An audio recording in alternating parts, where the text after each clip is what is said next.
Hello friends, मैं हूं शिवम और आप देख रहे हो मेरा YouTube channel cloud is future, जहां पर हम लोग डिस्कस करने वाले हैं क्लाउड कंप्यूटिंग रिलेटेड बहुत सारे चीज। और जैसे कि मैंने आपको कहा था, मैं लेके आने वाला हूं क्लाउड कंप्यूटिंग का एक पूरा सीरीज। सो आज के इस वीडियो में हम लोग डिस्कस करने वाले हैं व्हाट इज वर्चुअलाइजेशन। और इसको जानना बहुत जरूरी है क्योंकि क्लाउड कंप्यूटिंग में जो भी चीज है सब कुछ वर्चुअलाइज फॉर्म में ही होता है। और जिसको पता है अच्छा बात है, जिसको नहीं पता आज के इस वीडियो के थ्रू आप लोग जान जाएंगे वर्चुअलाइजेशन होता क्या है। तो मैं डेफिनेशन को अगर पकड़ लेता हूं वर्चुअलाइजेशन का, तो अगर आपके पास एक फिजिकल सर्वर हो, सो उस फिजिकल सर्वर में आप एक टाइम पे सिर्फ एक ही ऑपरेटिंग सिस्टम रन कर सकते हो। लेकिन अगर आपको मल्टीपल ऑपरेटिंग सिस्टम रन करना है, तो वो आप रन कर सकते हो ओनली थ्रू द वर्चुअलाइजेशन। ये क्या करेगा, ये आपका फिजिकल सर्वर का जो भी लाइक हार्डवेयर है वो यूटिलाइज करेगा। ठीक है, जो भी कंप्यूटिंग रिसोर्सेस है उसको यूटिलाइज करेगा, यूटिलाइज करके उसको बिट्स एंड पीसेस में सेग्रीगेट करके वो डिफरेंट डिफरेंट सर्वर क्रिएट करेगा। कैसे क्रिएट करेगा? In a form of virtual. Virtual form means क्या होता है? ये इंटेंजिबल होता है, मीन्स आप देख सकते हो, आप महसूस कर सकते हो, टच नहीं कर सकते इसको। ठीक है, तो ये स्टोरेज डिवाइसेस हो सकता है, ये नेटवर्क रिसोर्सेस हो सकता है, ये आपका हार्डवेयर कंपोनेंट्स हो सकता है, कुछ भी हो सकता है। ठीक है, तो इसको ये यूटिलाइज करेगा, इसके थ्रू वो डिफरेंट डिफरेंट सर्वर क्रिएट करेगा वर्चुअल फॉर्म में, और उसके ऊपर ये मल्टीपल एप्लीकेशन और मल्टीपल ऑपरेटिंग सिस्टम को रन करेगा। यही होता है basic concept of the virtualization. So इसका मैं एक एग्जाम्पल पकड़ लेता हूं। तो मैं एग्जाम्पल के हिसाब से, सपोज आपके पास एक लैपटॉप है। ओके, लैपटॉप को आप फिजिकल सर्वर कंसिडर कर लीजिए। तो लैपटॉप में क्या आता है? जो भी कंप्यूटिंग रिसोर्सेस है, सबसे इंपॉर्टेंट चीज होता है उसमें से हार्ड ड्राइव और आपका रैम। ओके, सो उसके ऊपर रहता है आपका ऑपरेटिंग सिस्टम, खुद का जो ऑपरेटिंग सिस्टम लैपटॉप में रन होता है, चाहे वो विंडोज हो, चाहे वो लिनक्स मशीन हो, कुछ भी हो सकता है। ठीक है, लेकिन आपके पास ऐसा क्राइटेरिया आया कि आपको 4 डिफरेंट एप्लीकेशन रन करना है आपके लैपटॉप के ऊपर। लेकिन वो 4 डिफरेंट एप्लीकेशन का जो डिपेंडेंसी है वो सिर्फ विंडोज पे नहीं चलेगा। एक चलेगा सेंटोस में, एक चलेगा रेड हैट लिनक्स पे, एक चलेगा उबुंटू लिनक्स पे। तो आपको क्या करना पड़ेगा तब? आप उस एप्लीकेशन को रन करने के लिए आप 2 चीज कर सकते हो।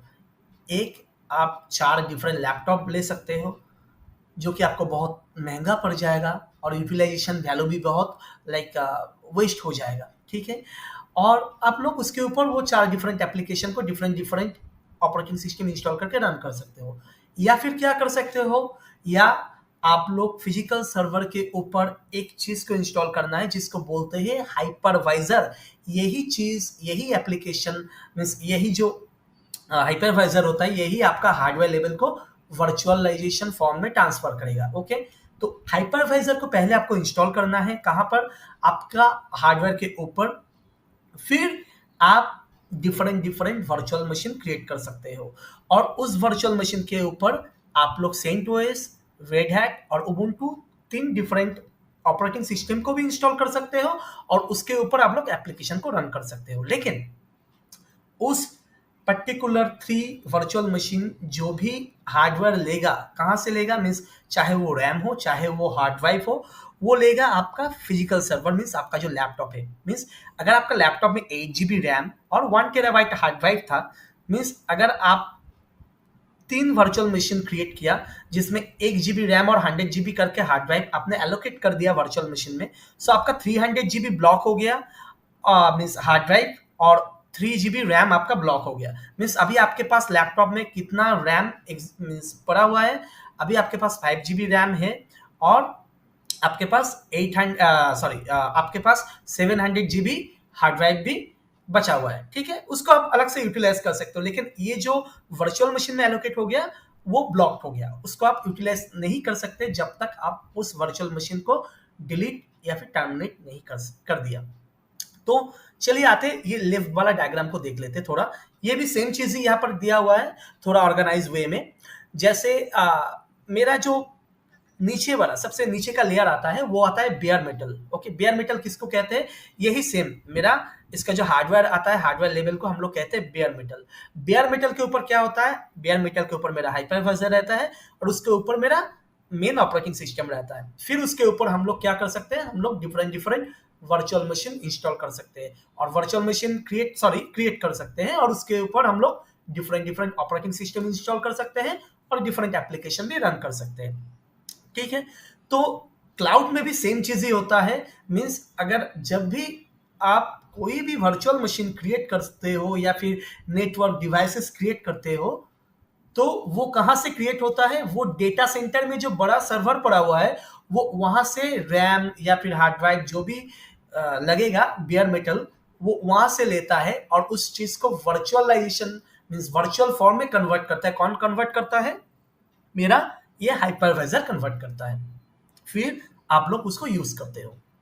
तो ये है सिंपल सा फॉर्म ऑफ वर्चुअलाइजेशन। चलिए हम लोग अभी डिस्कस करते हैं कुछ पॉइंट्स के बारे में।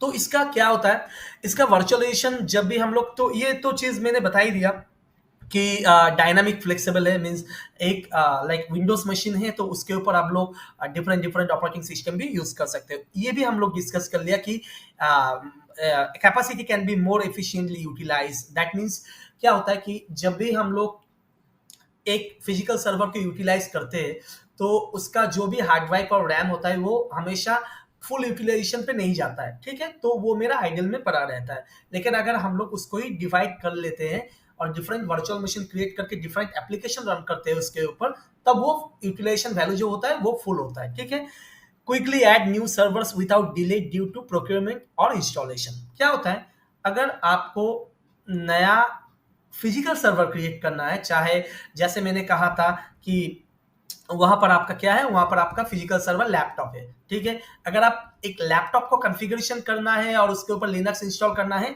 ये बहुत टाइम कंज्यूमिंग चीज हो जाएगा। ठीक है, लेकिन आप लोग अगर वर्चुअलाइजेशन फॉर्म में अगर आप लोग एक वर्चुअल मशीन क्रिएट करके उसके ऊपर एक ऑपरेटिंग सिस्टम को इंस्टॉल करना चाहते हो, ये बहुत इजी हो जाएगा। और अगर आप क्लाउड में जाके करते हो तो ये तो मीन्स सिंपल सा चीज हो जाएगा। मीन्स आप 2-3 मिनट भी नहीं लगेगा, एक वर्चुअल मशीन आप लोग क्रिएट कर पाओगे, जो कि 1 घंटा 2 घंटा का काम होता है। ठीक है, easy to turn off off virtual servers to handle scalability.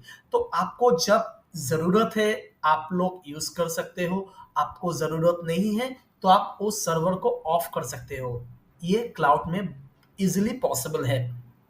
Physical connectivity is set up in advance and software configuration is done temporary. So जो भी सॉफ्टवेयर कॉन्फ़िगर करोगे वो पूरा मींस परमानेंटली नहीं होता है, वो क्या होता है, टेम्पररी होता है। एंड आप लोग कुछ भी सेटअप कर सकते हो अपने ऊपर, अपने तरीके से उसके ऊपर जो भी फिजिकल कनेक्टिविटी जो भी होता है उसको आप जो कनेक्टिविटी का कॉन्फ़िगरेशन है आप अपने तरीके से उसको एडवांस लेवल पे जाके आप लोग उसको कॉन्फ़िगर कर सकते हो, या फिर आप लोग उसको लाइक लाइक कुछ चीजें जो अपना लैपटॉप में नहीं कर सकते लेकिन वर्चुअल मशीन के क्रिएशन के टाइम पे आप लोग वो कर सकते हो वहां पर। ठीक है, और network equipment and storage is virtualised as well. ये तो मैंने डिस्कस भी कर दिया कि नेटवर्क का चाहे वो राउटर आप लोग पकड़ लीजिए, चाहे आप लोग लोड बैलेंसर को पकड़ लीजिए, तो ये सारी चीज क्या हो जाएगा, ये सारी चीज भी आपका वर्चुअलाइजेशन फॉर्म में मिल जाएगा क्लाउड में। ठीक है, तो इसका कुछ प्रोज एंड कॉन्स हम लोग डिस्कस करेंगे आज।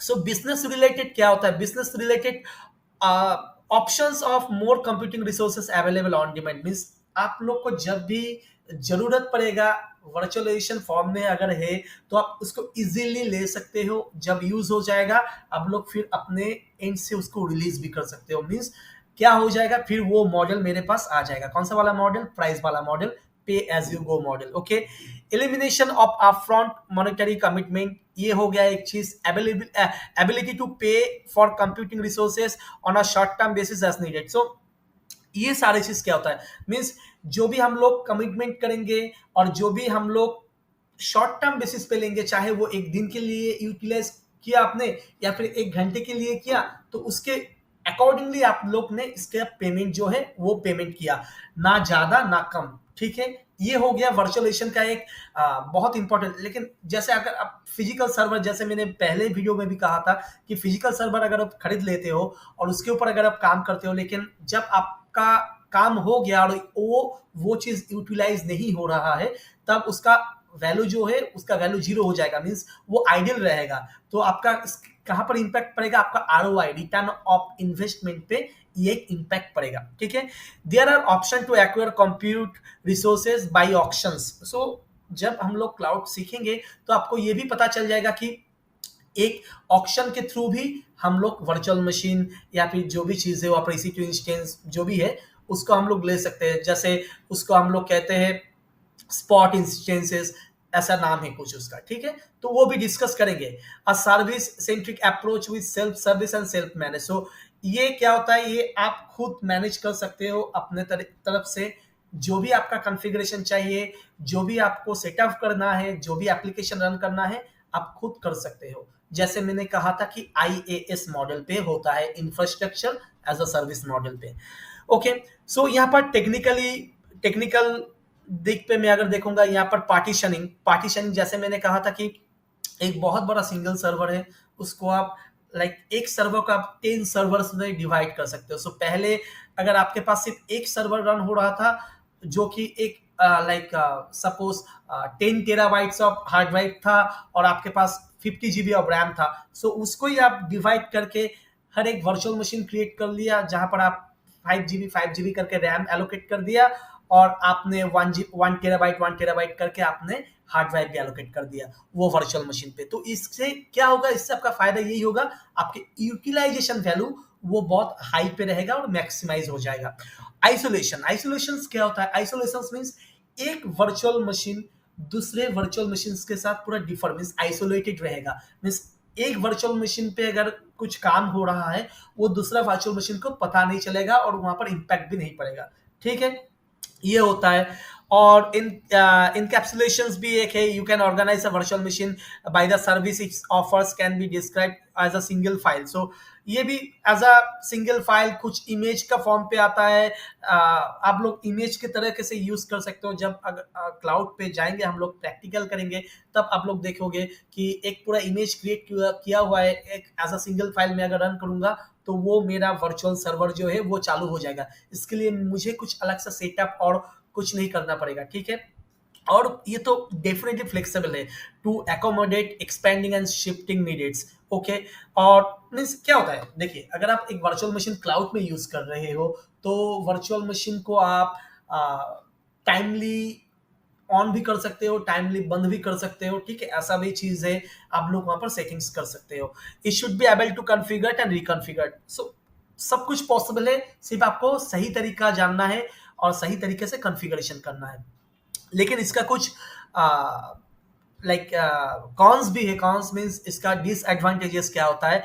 Enhanced like physical dysfunction means ये चीज क्या होता है, अगर आपका मेन जो फिजिकल सर्वर है वो अगर डाउन हो जाता है, सपोज आपका जो भी एप्लीकेशन चल रहा था, एक पूरा फिजिकल सर्वर के ऊपर 10 एप्लीकेशन चल रहा था, सो वो 10 एप्लीकेशन पूरा के पूरा उसके ऊपर इफेक्ट पड़ेगा और वो पूरा स्टॉप हो जाएगा। ये बहुत बड़ा चीज है।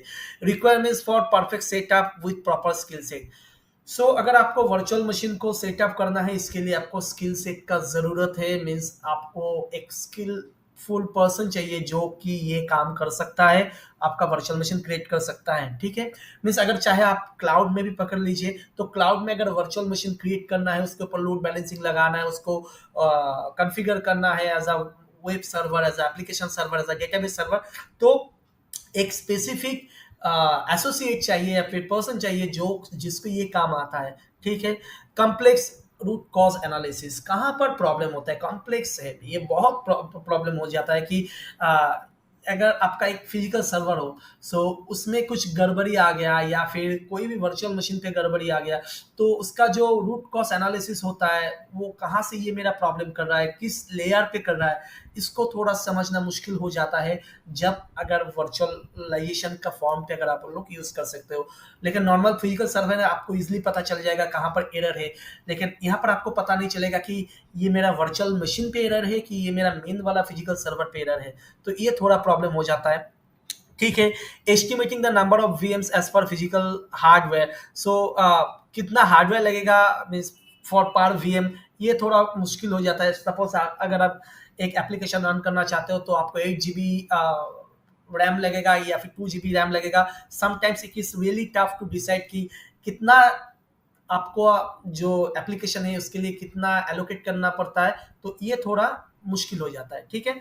और और भी दो तीन चीज है, जैसे reduces with the edit layers, performance reduces means जैसे मैंने कहा कि वर्चुअलाइजेशन फॉर्म एक लेयर होता है, ठीक है। डिफरेंट डिफरेंट लेयर में अगर आप यूज करते हो, चाहे अगर एक फिजिकल सर्वर के ऊपर 10 वर्चुअल मशीन बना दिया, ठीक है, तो 10 तक तो सही था, लेकिन जब भी आप 11 या 12 आप लोग बना दोगे ना वर्चुअल सर्वर, तो कुछ तो इफेक्ट पड़ेगा परफॉर्मेंस के ऊपर, स्लो हो जाएगा थोड़ा, आपका मेन फिजिकल सर्वर भी थोड़ा स्लो हो जाएगा। तो इससे आपका मेन सर्वर पे इफेक्ट पड़ता है, तो दूसरा जो भी वर्चुअल मशीन क्रिएट हुआ है उसके ऊपर भी इफेक्ट पड़ेगा, ठीक है। Some application do not play well virtualisation environment. So ये क्या होता है, ये बहुत इंपॉर्टेंट चीज है कि ऐसा नहीं कि हर एक एप्लीकेशन आपका वर्चुअलाइजेशन एनवायरनमेंट पे रन करेगा। आपको ये समझना पड़ेगा कि कौन सा एप्लीकेशन मेरा कंपैटिबल है, कौन सा एप्लीकेशन मेरा कंपैटिबल नहीं है, ये बहुत ज़रूरी है जानना। और फिर लास्ट में आ जाता है लाइसेंसिंग, जो लाइसेंस वाला कॉस्ट होता है। तो ये तो लगेगा कि अगर आप कोई एप्लीकेशन रन करते हो प्रोडक्शन लेवल पे, अगर आप रन कर रहे हो उसके ऊपर और वर्चुअल मशीन भी लेते हो, तो उसके लिए आपको लाइसेंस लगेगा। विदाउट लाइसेंस, लाइक चाहे वो विंडोज का हो या भी कुछ का हो, तो इसका लाइसेंस कॉस्ट जो आता है ये थोड़ा हाई होता है।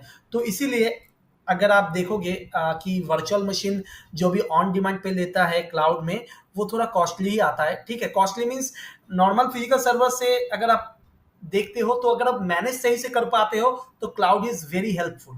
मीन्स उसका यूटिलाइजेशन वैल्यू आपका हाई रहेगा, आपका प्राइस भी लो रहेगा। लेकिन आपको नहीं आता है सही से यूटिलाइज करना, तो उसका कॉस्टिंग भी हाई हो जाएगा, क्योंकि उसके ऊपर ये सब लाइसेंसिंग कॉस्ट ये सब आ जाता है, ठीक है। तो ये है मेरा कंसेप्ट वर्चुअलाइजेशन का। आशा करता हूँ कि आपको समझ में आ गया वर्चुअलाइजेशन क्या होता है। आपको ये सारा डॉक्यूमेंट्स जो है मेरा डिस्क्रिप्शन बॉक्स में मिल जाएगा लिंक पे। तो आप लोग प्लीज मेरे चैनल को सब्सक्राइब करिए, और इस वीडियो को अच्छा लगा तो जरूर शेयर कर दीजिए। आज के लिए इतना ही। Thank you so much. Have a good day. Bye.